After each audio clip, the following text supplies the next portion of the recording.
నమస్తే అండి. మనం ముందు నేర్చుకున్నాం కదా, మనది లోక్సభ అంటే ఏంటి, రాజ్యసభ అంటే ఏంటి, ఇంకా విధానసభ అంటే ఏంటి, ఇవన్నీ మనం తెలుసుకున్నాం. స్టేట్లో ఏంటి ఉంటుంది, సెంట్రల్లో ఏంటి ఉంటుంది అని తెలుసుకున్నాం. కానీ ఈ రాష్ట్రాల ద్వారా ఏర్పరిచిన సభ రాజ్యసభ గురించి మనం ఇవాళ తెలుసుకుందాం. అయితే మీకు అనిపించవచ్చు, సెంట్రల్ గవర్నమెంట్ లో మీకు లోక్సభ గురించి చెప్పారు, దాని తర్వాత స్టేట్ గవర్నమెంట్ అన్నారు, స్టేట్ గవర్నమెంట్ లో విధానసభ గురించి చెప్పారు, కానీ మీరు మధ్యలో రాజ్యసభ వదిలేసారండి. సీక్వెన్స్ వైజ్ వెళ్తే అది కూడా చెప్పాలి కదా మీరు.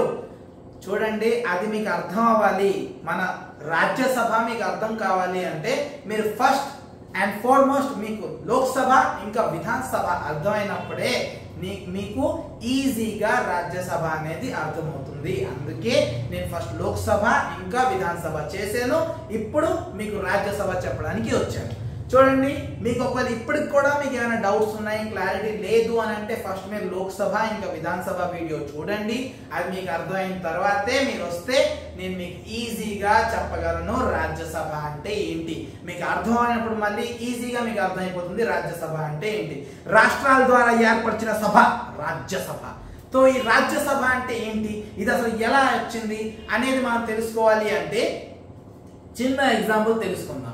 చూడండి, మన సెంట్రల్ గవర్నమెంట్ ఏదైతే ఉందో, మన నార్మల్ గా ఇప్పుడు మోదీ గారు ఉన్నారు, వాళ్ళు ప్రధానమంత్రి, వాళ్ళు ఏంటంట మన ప్రైమ్ మినిస్టర్, కాబట్టి వాళ్ళు సెంట్రల్ గవర్నమెంట్ లో ఏదైనా డెసిషన్ కావాలి అంటే తీసేసుకుంటారు.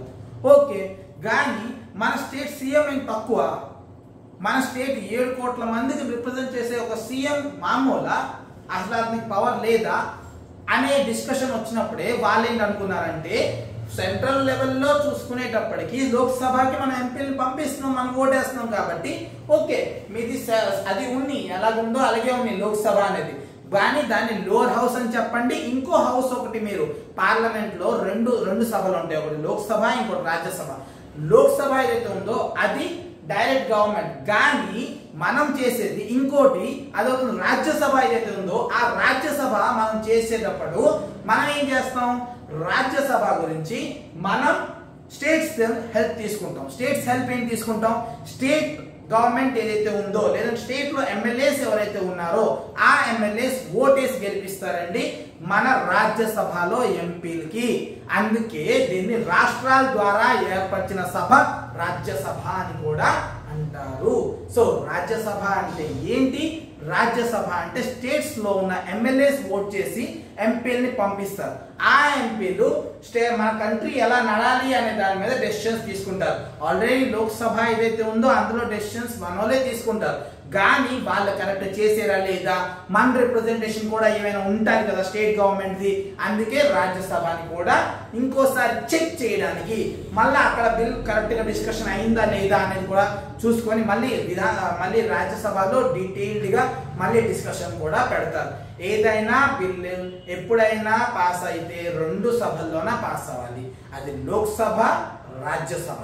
రెండిట్లో పాస్ అయిన తర్వాత ప్రెసిడెంట్ సంతకం పడితే గానీ అది ఒక యాక్ట్ అవ్వదు. కాబట్టి మనం స్టేట్స్ ద్వారా ఏర్పరిచిన సభ రాజ్యసభలో మనం మన స్టేట్ నుంచి కొంతమంది ఎంపీల్ని పంపిస్తాం. ఇది ఏ బేసిస్ లో పంపిస్తారు, పాపులేషన్ బేసిస్ లోనే.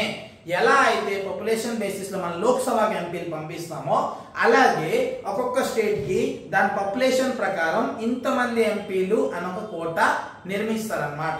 మన ఒడిస్సాకి వచ్చేటప్పటికి 10 ఎంపీలు వెళ్తాం. అలాగే అందరికంటే ఎక్కువ పాపులేషన్ ఎక్కడ ఉంది, ఉత్తరప్రదేశ్ నుంచి 31 ఎంపీలు వస్తారు రాజ్యసభకి. సో పాపులేషన్ బేసిస్ లోనే ఇది ఉంటుంది. సో ఓకే, ఇది కూడా ఏం డౌట్ లేదు. అలాంటప్పుడు ఈ ఏదైతే ఎంపీలు ఉన్నారో వాళ్ళు మనం ఓటేస్తామా, ఎవరు ఓటేస్తారు? అసలు ఈ రాజ్యసభ మీరు ఇంత కష్టం అంటున్నారు, అర్థం చేసుకోవడానికి ఇంత కాంప్లెక్స్ అంటారు. అసలు ఏం డిఫరెన్స్ ఉన్నాయి, మీకు 4 ఇంపార్టెంట్ డిఫరెన్సెస్ చెప్తాను. ఆ 4 మీరు వినండి. ఆ 4 డిఫరెన్స్ ఏదైతే ఉందో, ఒక లోక్సభ కానీ విధానసభ కానీ మీరు కానీ ఎలక్షన్ గెలిచి ఉంటే మీరు 5 సంవత్సరాలు మాత్రమే రూల్ చేస్తారు, కానీ ఒక రాజ్యసభ ఎంపీ 6 సంవత్సరాలు రూల్ చేస్తాడు. తన టెన్యూర్ 6 ఇయర్స్, 5 ఇయర్స్ కాదు. Point number 1. పాయింట్ నెంబర్ 2 ఏమంటే, రెండోది ఎలక్షన్స్ ప్రతి 5 సంవత్సరాలకు ఒకసారి లోక్సభలో అవుతాయి, విధానసభలో కూడా ప్రతి 5 సంవత్సరాలకు ఒకసారి అవుతాయి. ఒకవేళ ఎవరు చనిపోతే బై ఎలక్షన్ అవుతుంది, లేదంటే 5 సంవత్సరాలకు ఒకసారి అవుతుంది. కానీ రాజ్యసభలో ప్రతి 2 సంవత్సరాలు ఎలక్షన్ అవుతుంది. ప్రతి 2 సంవత్సరాలు ఎలక్షన్ అవుతుంది. ఇది రెండో పాయింట్. ఈ పాయింట్లో ఇంకో పాయింట్ కూడా మీకు చెప్తాను. లోక్సభ ఇంకా విధానసభ ఏదైతే ఉందో అది పర్మనెంట్ హౌస్ కాదు, కానీ రాజ్యసభని పర్మనెంట్ హౌస్ అని కూడా అంటారు. ఎందుకంటారు అసలు ఏం మీరు చెప్తున్నారు పాయింట్స్. ఇంకో చాలా చాలా ఇంపార్టెంట్ అవుతుంది last, indirect voting. Direct voting లేదు. ఏం సార్ ఏంటంటే పాయింట్ చెప్తున్నారు, ఫస్ట్ పాయింట్కి సెకండ్ పాయింట్ అలా సింకే లేదు, మీరు ఏదో చెప్పుకొని వెళ్ళిపోతున్నారు 4 డిఫరెన్స్ అని కొంచెం ఎక్స్ప్లెయిన్ చేయండి, లేదంటే మాకు అసలు అర్థం కాదు, అంతా మేలు నుంచి వెళ్ళిపోతుందని మీకు అనిపించవచ్చు. సో దానికోసం డీటెయిల్ మనం ఎక్స్ప్లెయిన్ చేద్దాం. 6 years ఎలక్షన్స్ అనేటప్పటికి మీకు కన్ఫర్మ్ మీకు కన్ఫ్యూజన్ వస్తుంది అని అంటే ఏం పర్లేదు, మీకు కన్ఫ్యూజన్ రావాలి. 6 years నా టెన్యూర్ అని చెప్పినప్పుడు ప్రతి 2 సంవత్సరాల ఎలక్షన్ అంటే ప్రతి ఒక్కరికి డౌటే వస్తుంది. సో మీకు డౌట్ వస్తే ఏం పర్లేదు, ఇప్పుడు మనం డీటెయిల్గా అర్థం చేసుకుందాం అసలు ఏమవుతుంది అనేది. చూడండి రాజ్యసభలో ఏమవుతుందంటే టోటల్గా ఒకవేళ ఫర్ ఎగ్జాంపుల్ మనం కానీ మన రాజ్యసభలో 300 ఎంపీలు ఉన్నారనుకుందాం. సో ఆ 300 ఎంపీలు ఎవరైతే ఉన్నారో ఆ 300 ఎంపీలు ని 3 భాగాలుగా మనం డివైడ్ చేస్తాం. 300 ఎంపీలని 3 భాగాలుగా డివైడ్ చేస్తే 100 100 100, ఫస్ట్ లాట్లో 100, రెండో లాట్లో 100, మూడో లాట్లో 100. ఈ 100 100 100 ఎప్పుడు డివైడ్ అయిపోయిందో వీళ్ళందరూ first lot, second lot, third lot అని మనం అనుకోవచ్చు. ఏంటి సార్ మీరు కూడా 300 అంటారు, కొంచెం నార్మల్ నెంబర్ తీసుకోండి, ఏదైనా అర్థమైనట్టు కన్విన్స్ అయినట్టు మన దగ్గర తీసుకోండి. ఓకే రాజ్యసభలో 245 ఎంపీస్ కాబట్టి మనం 240 తీసుకుందాం. ఎంత తీసుకుందాం 240. సే 240 మీరు 3లో డివైడ్ చేయండి, 3 భాగాలుగా డివైడ్ చేసేయండి. 240 ఎంత వస్తుంది 80, 80 80 80 80. సో ఈ first lot, second lot, third lot వచ్చేటప్పటికి ఫస్ట్ లాట్ లో 80 మంది, సెకండ్ లాట్ లో 80 మంది, మూడో లాట్ లో 80 మంది. ఈ ఫస్ట్ లాట్ లో 80 మంది ఎవరైతే ఉన్నారో వాళ్ళ టర్మ్ ఏదైతే ఉందో వాళ్ళు రిటైర్ అయిపోతారు ఒక పర్టికులర్ ఇయర్ లో. సే ఫర్ ఎగ్జాంపుల్ 2022లో వీళ్ళు 80 మంది రిటైర్ అయిపోతారు, కొత్త మెంబర్స్ 80 మంది అప్పుడు వస్తారు. మళ్ళీ 2 సంవత్సరాలు ఎలక్షన్ అవ్వాలి కదా నేను చెప్పిన ప్రకారం అయితే. సో మళ్ళీ 2024లో ఎలక్షన్ అవుతుంది, సెకండ్ లాట్లో 80 మంది ఉంటారు కదా వాళ్ళు ఇప్పుడు రిటైర్ అయిపోతారు. ఇప్పుడు మళ్ళీ 2026లో ఎలక్షన్ అవుతుంది కదా, అప్పుడు థర్డ్ లాట్లో 80 మంది ఉన్నారు కదా వాళ్ళు రిటైర్ అయిపోతారు. సో ఇలా అయ్యేటప్పటికి ఏమవుతుందంటే ఫస్ట్ ఎవరైతే ఉన్నారో ఫస్ట్ లాట్లోన 80 మంది వెళ్ళిపోతారు, కొత్త 80 మంది వస్తారు. మళ్ళీ 2 సంవత్సరాల తర్వాత మళ్ళీ ఎలక్షన్ అవుతుంది, మళ్ళీ 80 మంది రిటైర్ అవుతారు, మళ్ళీ వాళ్ళు కొత్త వాళ్ళు వస్తారు. ఇలా కొత్త వాళ్ళు వస్తూ పాత వాళ్ళు ఉంటూనే కొత్త వాళ్ళు వచ్చేసేపటికి మనకి అసలు ఈ హౌస్ ఏదైతే ఉందో ఇది ఎప్పుడు బంద్ అవ్వదు, ఇది ఎప్పుడు క్లోజ్ అవ్వదు. కాబట్టి దీన్ని పర్మనెంట్ హౌస్ అని కూడా అంటారు. మన ఏంటి అవుతుంది ఒక 3 భాగాల్లో ఒక భాగం మాత్రమే ఎంపీలు ప్రతి 2 సంవత్సరాల్లో రిటైర్ అయిపోతున్నారు,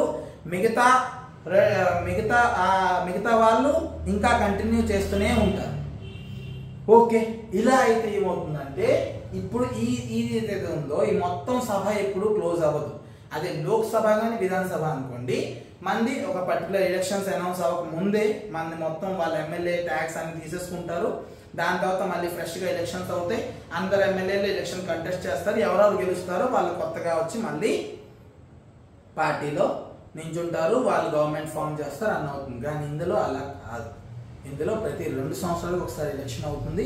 అందులోన 3 లాట్స్లో మనం డివైడ్ చేయిస్తాం, మొదటి, రెండోది, మూడోది అని. మొదటి లాట్లో ఉన్న వాళ్ళు ఫస్ట్ వాళ్ళ టెన్యూర్ ఖతం అయిపోతుంది, ఆ టెన్యూర్ ఎండ్ అయిపోయిన వెంటనే వాళ్ళు రిటైర్ అయిపోయిన తర్వాత మళ్ళీ 80 మంది కొత్త వాళ్ళు వస్తారు, వాళ్ళు మళ్ళీ 6 సంవత్సరాల తర్వాత రిటైర్ అవుతారు. కానీ మిగతా ఎవరైతే ఉన్నారో వాళ్ళు 1/3 మెంబర్స్ నెక్స్ట్ 2 సంవత్సరాలు రిటైర్ అవుతారు, ఇంకో 1/3 ఎవరైతే ఉన్నారో వాళ్ళు ఇంకో నెక్స్ట్ ఇయర్ ఇంకా 2 years తర్వాత రిటైర్ అయిపోతారు. ఓకే ఇదంతా మాకు అర్థమవుతుంది, నేను చెప్పింది కరెక్టే. 2 సంవత్సరాలకి ఒకవేళ 3 భాగాలుగా డివైడ్ చేసేస్తే ఫస్ట్ భాగం వాళ్ళు ఫస్ట్ రిటైర్ అయిపోతారు, అక్కడ కొత్త మెంబర్స్ వస్తారు, ఇంకా 2 సంవత్సరాల తర్వాత రెండో భాగం వాళ్ళు రిటైర్ అయిపోతారు, ఇంకో 2 సంవత్సరాల తర్వాత మూడో భాగం వాళ్ళు రిటైర్ అయిపోయి కొత్త వాళ్ళు వస్తారు. ఇందులో డౌట్ లేదు, ఓకే కన్ఫర్మ్. కానీ మీకు వచ్చిన డౌటే నాకు వచ్చిందండి. అరే ఇప్పుడైతే ఓకే, మొదట ఒక పర్టికులర్ సంవత్సరంలోన ఇద్దరు వెళ్ళిపోతారు, ఒక 1/3 మెంబర్స్ వెళ్ళిపోతారు, కొత్త వాళ్ళు వస్తారు. కానీ 1952లో ఎప్పుడైతే రాజ్యసభ స్టార్టింగ్ అయిందో అప్పుడైతే మొత్తం మెంబర్స్ ఉంటారు కదా, వాళ్ళు 6 సంవత్సరాలు సెల్లలేదు, మరి వాళ్ళకి ఎలా తీయిస్తారండి? మరి 2 సంవత్సరాలు ఎలాగైంది? ఈ 2 సంవత్సరాల ఎలక్షన్స్ ఎలా కండక్ట్ చేశారు అంటే అప్పుడు వాళ్ళు సేమ్ మనం ఇప్పుడు ఎలా చేస్తున్నాం అలాగే 3 లాట్స్లో డివైడ్ చేశారు. వాళ్ళు చీటీలు గట్రా ఏమో వేసుకున్నారు, ఏదో ఒక సిస్టమ్ ప్రకారం ఫస్ట్ 80 మందికి వాళ్ళు చెప్పారు ఏంటంటే మీరు 2 సంవత్సరాల తర్వాత రిటైర్ అయిపోవాలని. ఇంకో 80 మందికి ఏం చెప్పారంటే మీరు 4 సంవత్సరాలు సర్వ్ చేస్తారండి, 4 సంవత్సరాలు సర్వ్ చేసి మీరు వదిలేయాలి, మీరు మళ్ళీ ఎలక్షన్స్ పెట్టిద్దాం, ఎలక్షన్లో గెలిస్తే మీరు మళ్ళీ మెంబర్ అవుతారని చెప్పారు. మళ్ళీ ఇంకో సెట్ అయితే ఉన్నారో, థర్డ్ లాట్ ఎవరైతే ఉన్నారో వాళ్ళు మాత్రం 6 సంవత్సరాలు వాళ్ళ టెన్యూర్ కంప్లీట్ అయిన తర్వాతే మళ్ళీ ఎలక్షన్స్ కండక్ట్ చేసి మళ్ళా వాళ్ళని తెచ్చారనమాట. ఇది ఇలా అయిందనమాట. ఇలా మనది ఫస్ట్ టైం అలా అవ్వని తర్వాత దాని తర్వాత ఎప్పుడు కూడా అలాంటి ప్రాబ్లం రాలేదు. 6 ఇయర్స్ కంటిన్యూ అయ్యారు. 6 ఇయర్స్లో బై ఛాన్స్ ఎవరు చనిపోతే ఏమైనా అయితే అప్పుడు బై ఎలక్షన్స్లో మళ్ళీ కొత్తగా ఎలక్షన్స్ చేసి మళ్ళీ కొత్త మెంబర్ని ఎలక్ట్ చేయడము, లేదంటే ఆ సీట్ వేకెంట్ ఉంచడము, ఏదో ఒకటి అప్పటి రూల్ ప్రకారం అది చేస్తారన్నమాట. ఇది అవుతుంది రాజ్యసభలో. నేను చెప్పిన 4 పాయింట్లు ఇప్పుడు ఓకే కదా మీకు? 6 సంవత్సరాలు నా టెన్యూర్, పర్మనెంట్ హౌస్ నా రాజ్యసభ, 2 సంవత్సరాలకు ఒకసారి ఎలక్షన్ అవుతుంది నా రాజ్యసభలో, ఓటింగ్ అన్నింటికంటే ఇంపార్టెంట్. ఇందులో ఓట్స్ మీరు నేను వేయండి, మీరు నేను మన పనే ఏంటి లేదు. మనం ఓటేస్తాం ఎమ్మెల్యేలకి, ఎంపీలకి. ఏ ఎంపీలకి? లోక్సభ ఎంపీలకి. రాజ్యసభ ఎంపీ అని ఎక్కడ చెప్పొద్దు, తిడతారు, తప్పు అయిపోతుంది.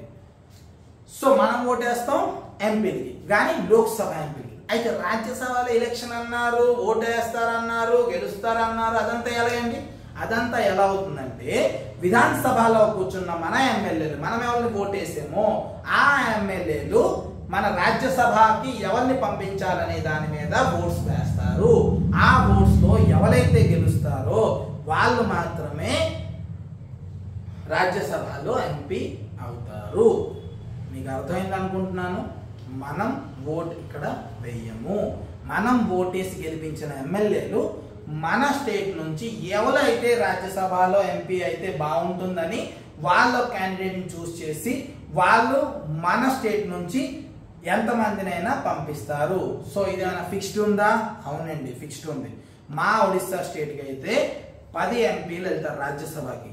అలాగే యూపీ నుంచి చూసుకుంటే 31, సిక్కింలో చూస్తే 1 పాపులేషన్ బేసిస్లో అలాగే వెళ్తారు. సో మా స్టేట్ ఒడిస్సాలో ఏవైతే ఉన్నదో 10 ఎంపీలు ఎవరైతే ఉన్నారో ఈ 10 ఎంపీల ఎలక్షన్ ఒకసారి అవ్వదండి. ఈ 10ని మనం డివైడ్ చేద్దాం 3లో, ఏమవుతుంది? 3 అని వస్తుంది. సో ముగ్గురు ఒక ఎలక్షన్లో అంటే 2 ఇయర్స్లో వెళ్తారు, ఇంకో ముగ్గురు ఇంకో 2 ఇయర్స్లో వెళ్తారు, నలుగురు ఇంకా ఎవరైతే ఉన్నారో వాళ్ళు నెక్స్ట్ 2 ఇయర్స్ ఎలక్షన్స్లో వెళ్తారు. సో ఇలాగా మన కోటాని కూడా మనం డివైడ్ చేయిస్తాం. సో అసలు ఇక్కడ ఓటింగ్ ఏంటి, అసలు ఓట్లు ఎలా వేస్తారు అనుకుంటే ఇందులో ఓటింగ్ కూడా చాలా కాంప్లెక్స్ అండి. మీకు చెప్పినట్టే, మీకు ఎలా చెప్పానో అలా ఇది కూడా కాంప్లెక్సే. ఏంటది? అదో ఫార్ములా ఇచ్చారు. టోటల్ వ్యాలిడ్ ఓట్స్ ఏవైతే ఉన్నాయో divided by number of seats to be filled, అంటే ఎన్ని రాజ్యసభ సీట్లు ఉన్నాయో. మా ఒడిస్సాకి అయితే ప్రతిసారి ఎలక్షన్ వస్తే 3 లేకపోతే 4, ఎందుకంటే 2 సార్లు 3 వస్తాయి. కాబట్టి 3 + 1 అలా చేస్తాం అన్నమాట. వ్యాలిడ్ ఓట్స్ ఎన్ని ఉన్నాయో అనేది కూడా మనం క్యాలిక్యులేట్ చేసుకొని ఒక కోటా అనేది మనం ఫిక్స్ చేస్తాం. ఇన్ని ఓట్లు అయితే మీకు రావాలి, ఇన్ని ఓట్లు మీకు వస్తే మీరు రాజ్యసభలో ఎంపీ అయిపోవచ్చు అనేది ఒక కోటా అన్నమాట. ఇది ఇంపార్టెంట్. దీని తర్వాత ఇంకా ఇంపార్టెంట్ ఏంటంటే దీంట్లో ఓటింగ్ అవుతుంది ఇంకా బిజార్. ఇప్పుడు నాకు ఇష్టం ఉంది, నేను వెళ్ళాను ఎలక్షన్ బూత్కి వెళ్ళి ఓట్ వేసేటప్పుడు నాకు బీజేడీకి ఓట్ వేయాలంటే సంఘం మీద గుర్తాను, కాంగ్రెస్కి ఓట్ వేయాలంటే చేయి మీద గుర్తాను, వచ్చాను, అయిపోయింది, నాకు టెన్షన్ లేదు. కానీ వీళ్ళకి అలా కాదండి, వీళ్ళు ర్యాంక్ వైజ్ ఓట్ వేస్తారనమాట.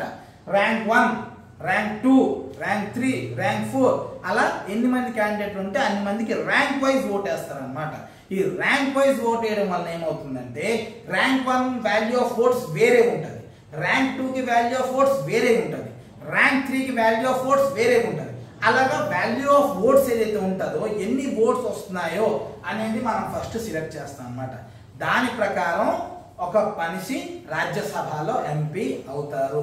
దీంట్లో ఏంటంటే మనం డైరెక్ట్లీ ఇన్వాల్వ్ లేము కాబట్టి చాలా మందికి మీరు స్టూడెంట్స్కి అడగండి, చదివే వాళ్ళని అడగండి, టీచర్ చెప్పవచ్చు, కానీ మీరు స్టూడెంట్స్కి మ్యాక్సిమం అడగండి, రాజ్యసభ గురించి తెలియకపోవచ్చు, ఛాన్సెస్ చాలా ఎక్కువ. కాబట్టి ఈ వీడియో మీకు హెల్ప్ఫుల్ అవుతుందని ఆశిస్తూ, ఇంకా ఈ సిస్టమ్ ఏదైతే ఉంది కోటా సిస్టమ్ని ఒక చిన్న ఎగ్జాంపుల్ ద్వారా మీకు ఎక్స్ప్లెయిన్ చేయాలనుకొని కోరుకుంటున్నాను. ఇప్పుడు మీకు అర్థం అవడానికి మనం సింపుల్గా గ్లాసులు పట్టుకుని వచ్చాం. గ్లాసులు ఏంటండి, చిన్నది మీకు ఎక్స్ప్లెయిన్ చేయడానికి ఏదో కొంచెం ట్రై చేశాను, చూద్దాం ఏమవుతుందో. ఇప్పుడు మన గ్లాస్ ఏదైతే ఉందో, ఈ గ్లాస్లో ఉండే వాటర్ ఏదైతే ఉందో అవి అవుతున్నాయి మనకు వచ్చిన వాల్యూ ఆఫ్ ఓట్స్. కానీ ఈ గీత ఏమైతే ఉందో రెడ్ కలర్ది, ఇది అవుతుంది మన కోట. ఇన్ని ఓట్స్ అయితే మనకు కావాలి, కానీ ఈ భయ్య ఈ క్యాండిడేట్కి చాలా తక్కువ ఓట్స్ వచ్చాయి. సో ఇతనైతే గెలిచేటట్టు నాకు అనిపించట్లేదు. ఇంకెతన్ని చూద్దాం. వీళ్ళిద్దరిలో ఈ భయ్యకు కొంచెం ఎక్కువ ఓట్లు ఉన్నట్టున్నాయి, కానీ వీరిద్దరూ కోటా కంట కిందే ఉన్నారు. కోటా టచ్ అయినట్టు అయితే ఎవరు లేరు నాకు తెలిసి. దీని తర్వాత వద్దాం, వీళ్ళిద్దరూ చాలా ఇతను దగ్గరలో ఉన్నారు, కానీ ఓట్లు అయితే తక్కువ ఉన్నాయి, కోటాని టచ్ చేయలేదు. ఈ భయ్యాన్ని చూడండి, వేరే లెవెల్. అంటే కోటాకి ఎన్ని ఓట్లు కావాలో ఇతనికి, ఇతని దగ్గర తనకంటే ఎక్కువ ఓట్లు ఉన్నాయి. అయితే ఇలాంటప్పుడు ఏమవుతుంది, ఎప్పుడైతే ఒక క్యాండిడేట్ దగ్గర కావాల్సిన ఓట్స్ కంటే ఎక్కువ ఓట్స్ ఉంటాయో అప్పుడు తనకు కావాల్సిన ఓట్స్ తను ఉంచుకొని మిగతా ఓట్స్ని తను ట్రాన్స్ఫర్ చేసేస్తాడు. ట్రాన్స్ఫర్ చేసేటప్పటికి ఇంకో క్యాండిడేట్ ఎవరైతే ఉన్నాడో నెక్స్ట్ క్యాండిడేట్ కాబట్టి ఇద్దరికి చూడండి కోటాకి ఎన్ని ఓట్స్ కావాలి అన్ని ఓట్స్ వచ్చాయి కదా. సో వీళ్ళిద్దరూ రాజ్యసభలో ఎంపీ అయిపోతారు. ఇప్పుడు మిగతా ముగ్గురు క్యాండిడేట్లు ఎవరైతే ఉన్నారో వీళ్ళ ముగ్గురులో ఎవరి దగ్గర ఎక్కువ ఉన్నాయి ఓట్స్, ఈ భయ్యా దగ్గర కొంచెం ఎక్కువ ఓట్స్ ఉన్నాయి, అందరికంటే తక్కువ ఇతని దగ్గర ఉన్నాయి. సో ఇతని దగ్గర ఓట్లు ఫస్ట్ తీసేసుకోండి. సో ఏం చేస్తాం, అందరికంటే తక్కువ ఉన్న ఓట్స్ ఫస్ట్ మనం ట్రాన్స్ఫర్ చేసేసాం. దాని తర్వాత మిగతా భయ్యాన్ని చూద్దాం, ఇతని దగ్గర ఓట్స్ కంటే ఇతని దగ్గర ఎక్కువ ఉన్నాయి, సో ఇది కూడా ట్రాన్స్ఫర్ చేసేద్దాం. ఇప్పుడు ఏమైంది, ఇతను కూడా కోటా దగ్గరికి వచ్చేసాడు. సో ఈ ముగ్గురు అలా రాజ్యసభలో ఎంపీ అయిపోతారు.